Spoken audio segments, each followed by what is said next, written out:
¿Pero por qué la pagas? A mí sí me interesa.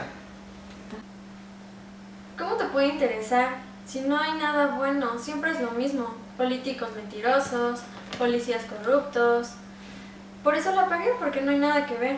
Por eso estamos como estamos. Por gente que no se quiere informar. Por gente como tú.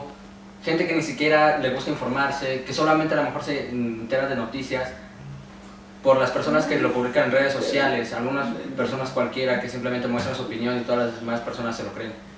Pues sí, pero toda la información es manipulada. Digo, ¿de qué sirve que te quieras informar si todo es mentira? Digo, los medios de comunicación no van y te dicen las cosas como son. Acepto que no indago tantas cosas, pero tampoco soy así como que, ay, no me interesa. Digo, busco una que otra información, pero igual no es necesario. Con que salgas a la calle te das cuenta del desempleo, de la violencia, de la inseguridad que existe. ¿Y tú cómo sabes que es manipulada? ¿Cómo sabes que a lo mejor todo eso es así? A ver, ¿qué estás haciendo para informarte? ¿Indagas? ¿Preguntas? ¿Investigas? A ver, si te pregunto algo de economía, ¿me vas a responder algo? ¿Pero qué quieres que te diga si todo está muy claro? Digo, el salario mínimo está en poquito más de 50 pesos. Imagina a un padre de familia que tiene 2 o 3 hijos. Tiene que alimentar, obviamente, a sus hijos y a su esposa. Con ese salario que tiene que repartir en cachitos. Y ni siquiera para darles una vida de calidad, al menos una en la que no carezcan de nada, de lo primordial, de lo básico, como es salud, alimentación, vivienda, educación principalmente. ¿Te estás dando cuenta que me estoy dando la razón? El padre y la madre tuvieron que planificar bien su familia. Si sus ingresos no podían mantener tantos hijos, ¿por qué tuvieron más? Ellos tuvieron que realmente pensar en sus hijos, ¿no crees? Sí, en eso estoy de acuerdo. Pero vaya, es responsabilidad de la poca o mucha educación que ellos hubieran tenido. Y la educación le corresponde al gobierno.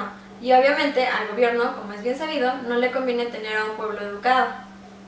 Es que al gobierno no le conviene tener un pueblo educado. Pero ¿tú qué haces realmente para educarte, para informarte, para saber? No ves ni noticias, no ves ni informes. ¿Qué quieres ver? Estoy cansada de ver tanta corrupción, tanta crisis aquí y allá. Estoy cansada de ver cómo se comen a México. Pero entonces hay que alzar la voz. No hay que simplemente quedarnos como si nada. No hay que ser como cualquier mexicano que espera que el otro lo haga, porque eso nunca va a pasar. Ajá, nos levantamos, hablamos, alzamos la voz.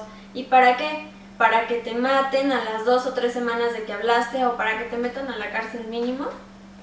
Pero podemos empezar de menos a más.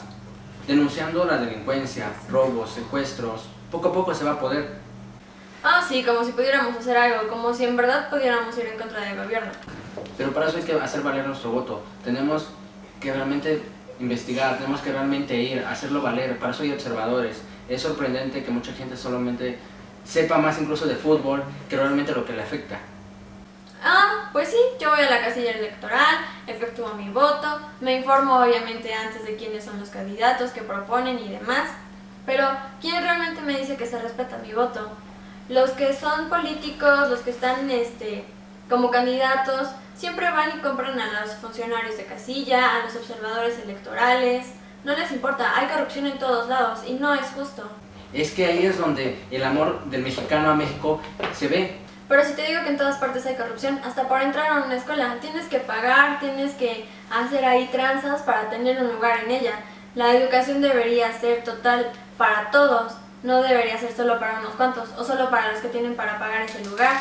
Imagínate vivir en un país así, o sea, tómalo en serio. Y hay corrupción no nada más en eso, también para conseguir un empleo o para mantenerlo. Muy simple. El mexicano es el que realmente puede hacer la diferencia. Es que el problema no está en los mexicanos, sino en el mal gobierno. Entonces, ¿de quién es la crisis? ¿De México o del mexicano? Tú dime.